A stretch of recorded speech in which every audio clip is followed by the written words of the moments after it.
Hi, this is Ronda Degaust with LifePotentialDevelopments.com, international NLP trainer, coach, columnist, and author of How to Heal from Years of Criticism, Insults, Abuse, and Rejection. With me is Roger Ellerton, a well-respected NLP trainer, coach, speaker, management consultant, and author of 5 NLP books. Today, Roger and I will be discussing his newest book, Win-Win Influence: How to Enhance Your Personal and Business Relationships with NLP. Although NLP will be most of our conversation and the discussion, I just want to let people to know that we're going to be talking about NLP in 2 different ways, one for the beginner and one for somebody that perhaps already studied NLP.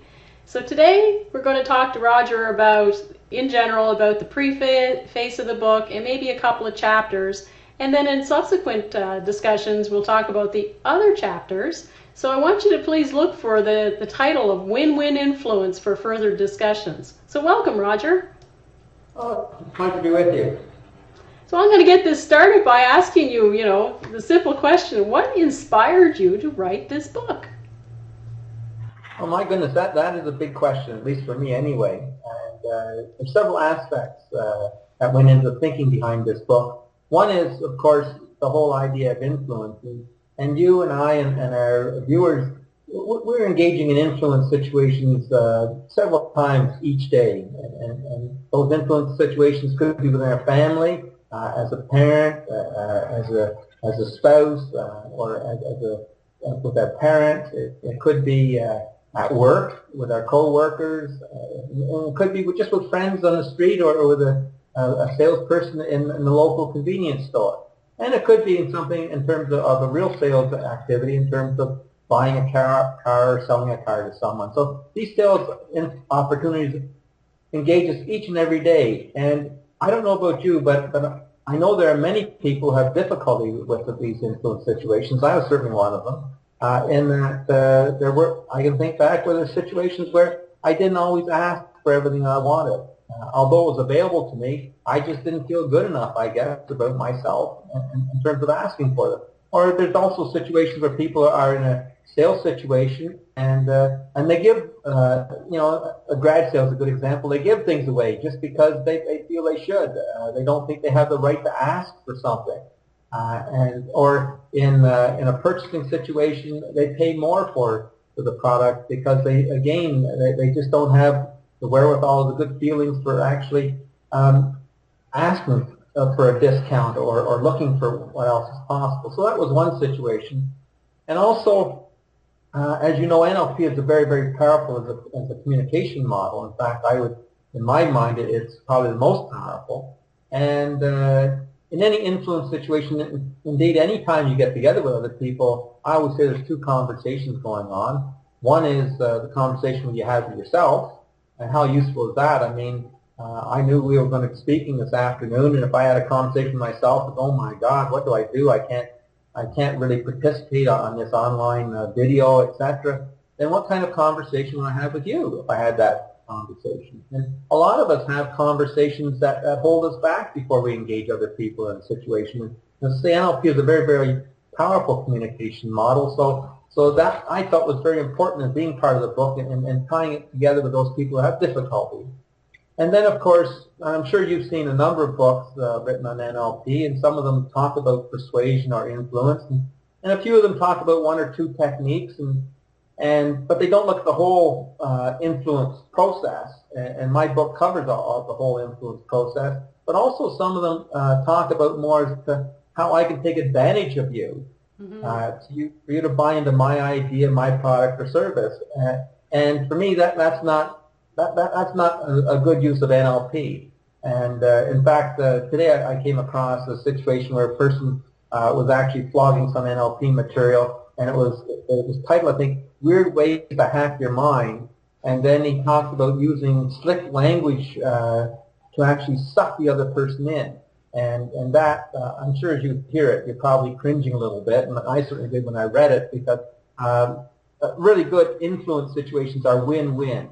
I present my ideas to you. I have an understanding of what works for you. And if we have a disconnect, we part friends. If we have something where we can make something of it, then we work together to make sure that your needs are satisfied and mine are as well. So those are some of the ideas that went behind this book, and I think I hope I captured them in the book. Well, I think you did, because I got to read your book. It was a great book, and I've read a lot of NLP books, as you know, because I'm an NLP trainer, and I think it's really important to know what other people are saying and doing. But one of the things that I really, really kind of, struck me at a core was the part that you started right in the beginning of the book. And I have it here, and I just want to read a little bit of it, because it says, if you're looking for tips and techniques to persuade others in a way of thinking, or to buy an idea, a product or service without regarding their needs or aspirations, then please look elsewhere. Because right out of the gate you were saying, this is not what this win-win influence is about. It's not about manipulating somebody to buy something that they don't want or need. It's really more of that win-win. What do you have to offer? What do they need? And is there a match? So that was one of the things that I found, and I found it so powerful that I wanted to change actually the beginning video of my training to really let people know that my training, because as you know, I have a NLP training online for people, a practitioner, full practitioner certification, but to let them know that my training isn't a quick, just go through a few videos and get a certification.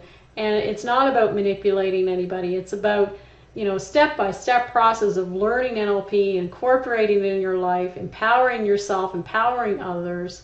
It's that model of excellence that I know you definitely believe in, that NLP is really all about that.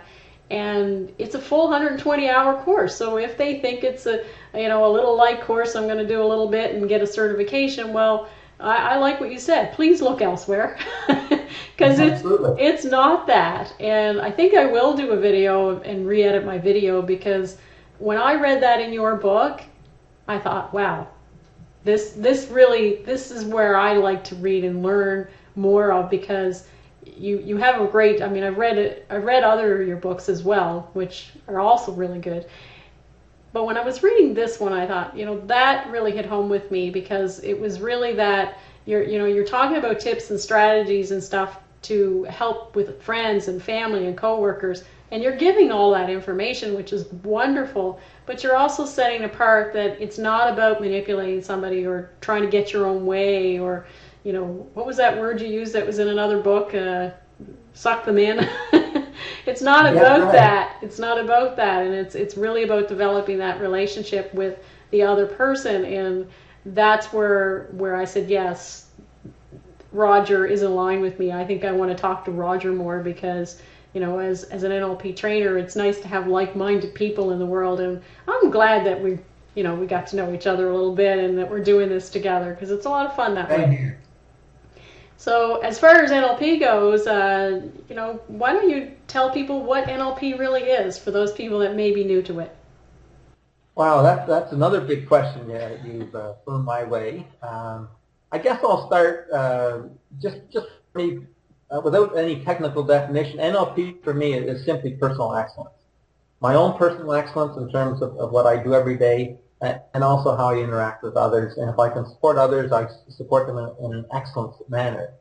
For those who want a little bit more technical definition, NLP stands for neuro-linguistic programming, and just to be a brief illustration or discussion, neuro is about your neurology, how you take in information, how you see it, hear it, feel it, touch it, taste it, and smell it. That would be brief. And when you take that information in, how do you put language to it? How do you remember it? Well, if you think for a moment, you make pictures. If you had breakfast this morning, you probably have a picture of yourself having breakfast. There's sounds, there's tastes, and there's smells. And of course, other than that, we also have words that have meaning to it for us. One of the favorite words for everybody is relationship. Now, for me, that's a code word meaning certain things, and I would suspect it means potentially different things for you when you think of that word. So that's a code word. So that's how we put language to our our experience, and that's called that's linguistic part of neuro-linguistic programming. And then the final part is programming, and I like other words for this. A couple of words that come to mind are rituals, habits, a way of doing things. One of the things I like to say is a dance. Those of us who are in relationship with other people, sometimes we get into a dance with them. When they say a certain thing, we dance one way to avoid an argument, or we choose to dance a different way to get the argument, depending on what we really want to bring forward. And of course, NLP is about all of that. And the programming part is, if you don't like the programs you're running with NLP, there are many different ways that you, with the help of a good coach, can change those programs. What about your thoughts on NLP? Well, it's, simply, neuro, the mind, linguistic is our language, and how we program our mind with our language, so whether we program ourselves to be excellent or we program ourselves to be unhappy, we're still programming ourselves. So NLP is really about changing, as you say, those programs, that dance that we do, that may not be supporting our excellence, because NLP is all about modeling excellence. So it's all that, the communication, the actual relationships, how to build rapport, how to empower ourselves, how to change that internal dialogue, the things we say to ourselves, and with others, so that we can have, I would say, more balanced, happier life, because we're on this planet for a certain period of time. We don't know how long. And everything is about relationships. It's the relationship with ourselves, the relationships with others. And if you don't have a good relationship with ourselves and others, then the time that we spend on the planet is not very happy.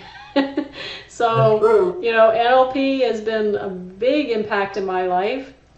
I ran a lot of programs in my mind of low self-worth, low self-esteem, all of that stuff most of my life, and got into NLP really basically initially to help reprogram myself, because I guess my dance was, if somebody would do something, I would react a certain way and it didn't feel good.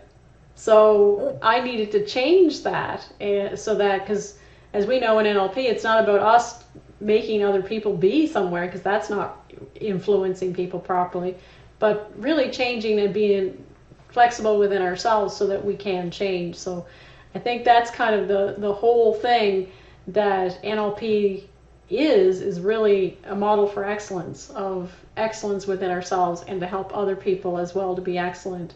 And your book, of course, says it all, win-win influence. So it's a win for both sides, which really what makes healthy relationships, or good interactive relationships. So I think that if we think about the guiding principles, which you mentioned in, I think it was in chapter 2, where the guiding principles really take what NLP is all about.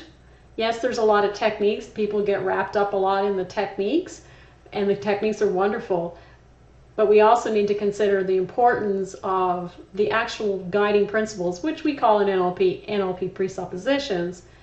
And which one of those presuppositions, those guiding principles, Roger, is your favorite, that may actually be part of what your book is all about? Well, Ronda, as you know, depending on the author, you can get anywhere from maybe 10 to 14 different presuppositions, all written slightly differently. I focused in my book on 7 I thought were most appropriate with regard to an influence situation. And as you asked me which one is a favorite of mine, what comes to mind is one that came from cybernetics, which is the person or system with the most flexibility behavior is the one that will have the most influence. So this is very important, because I know in the past, before I discovered NLP, I was very rigid in some of my beliefs and my behaviors, and the saying, the definition of insanity is doing the same thing over and over again, expecting different results. Exactly. Well, this is about doing something different. So if I have, a relationship with my spouse that's not going well, I'm in a dance. Well, if I want it to be different, I can keep doing the same dance, but it's not going to be different. I can hope and pray, but it's not going to be different. So what I need to do is do something different. So I need to dance differently. And by dancing differently, then the other person has the choice of either being in the dance with me or leaving the dance. But at least I've done something different instead of getting what I've always gotten. And this is very, very true in an influence situation, because far too often we assume people want to buy things exactly the way that we buy them. If I'm highly visual, then I will sell to you in terms of what, so you can see it and forget about the fact you may want to hear something or get a feeling for it or whatever. And there are other situations where some people are very much into details and other people are not. Some people buy almost instantaneously. Other people, like myself, I like to get information. I like to think on it for a while. And if you don't give me that time to think on the information, I'm not going to be a happy camper, and I probably will walk away from you. And by the way, I will not do business with you again because you have not respected who I am. And there's lots of other situations. I know some people are very much into experts. They want to know what experts think. For me, that doesn't count anything. So I've got to be careful. If there's someone who's really interested in what the experts think, even though I don't really care about it, I have to present that information to them. Otherwise, they're not going to buy my idea, my product, or my system. And so it's about me being flexible and presenting the information in a way that you or whoever I'm dealing with can access it through your beliefs and your values and your needs.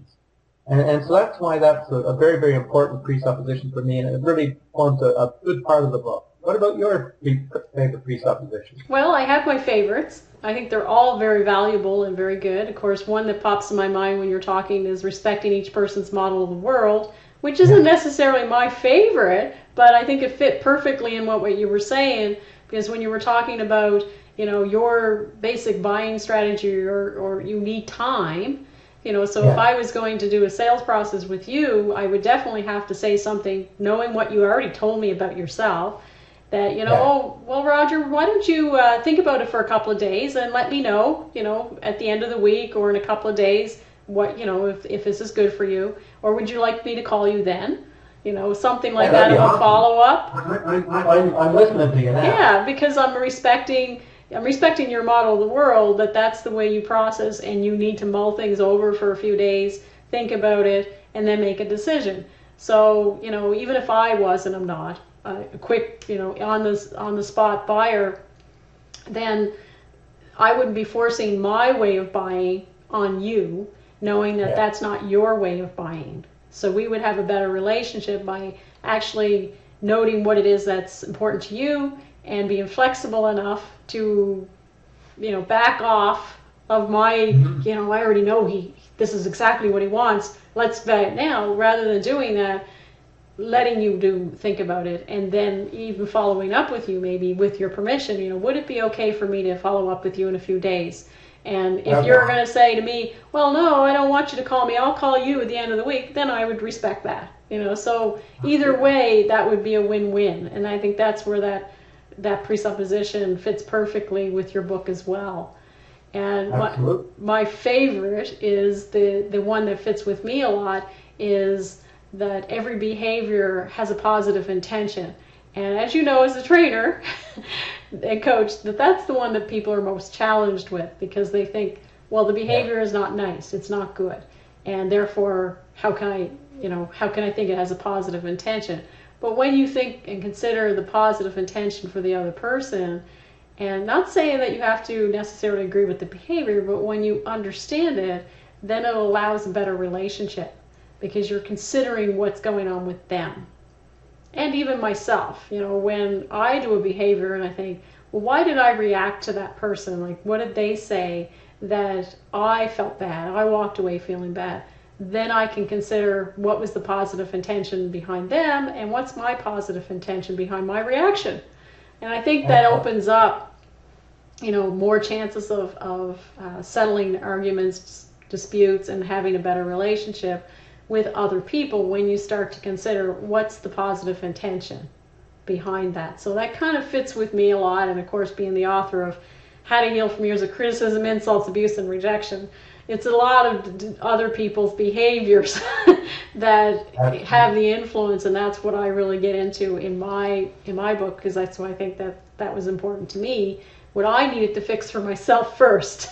And like you said, with what your challenges were. So I think we all come to the table with NLP of what was important to us and helping ourselves to help others. And that's what made us, you and me both, very passionate about training people in NLP, and you writing the book, Win-Win Influence. Absolutely. So absolutely. So I would say that, you know, I want to thank everybody for listening. And for further discussions on this series, to search out the win-win influence and for further discussions. So thanks for coming, Roger. My pleasure. Talk to you again soon. Okay, thanks.